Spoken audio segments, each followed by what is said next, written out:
सामूहिक कर्म क्या होते हैं? वो कर्म जो कभी किसी एक समूह ने एक साथ में बांधे होते हैं। ये जो कर्मों का बंधन है, ये सिर्फ शरीर से हो ऐसा जरूरी नहीं है। ये मन, वचन या काया किसी से भी हो सकता है। हो सकता है आप उस समूह के साथ अपने शरीर से कोई श्रम करके पाप कर रहे थे, तो ये काया से हुआ हुआ पाप था। हो सकता है आपने वचन से पाप किया हो, मतलब आपने उस समूह ने कुछ पाप किया और आपने उसमें साथ में हाँ में हाँ मिला दी कि तो सही कर रहे हो, करते जाओ। ये फिर आपने उस समूह के साथ में ही कर्म बांधे, क्योंकि आपने उसकी वचन से अनुमोदना कर दी, वचन से आप उसके साथ हो लिए।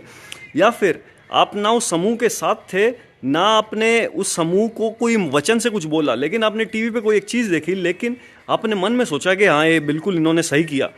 तो अगर उन्होंने कोई पाप कर्म किया है, तो उन्होंने जो पाप कर्म बांधे हैं उस समूह के साथ आप भी जुड़ गए, क्योंकि आपने उससे मन से अनुमोदना कर दी, मन से उसे समर्थन दे दिया, तो आपने भी पाप बांध लिया। लेकिन इसमें सारी बात यह भी मानी जाती है कि आप उस समूह के साथ कितनी ज़्यादा गाढ़ी भावना से उस काम को कर रहे थे। हो सकता है वो समूह जो गलत काम कर रहा है उसमें कई लोगों की बहुत गाढ़ी भावना हो, लेकिन आपकी उतनी गाढ़ी ना हो सकता है आप मजबूरी से कर रहे हो, या हो सकता है आप एक हल्की फुल्की सी भावना से कर रहे हो। आपके कर्म उसी हिसाब से बनेंगे समूह के साथ, लेकिन उस हिसाब से ही बनेंगे।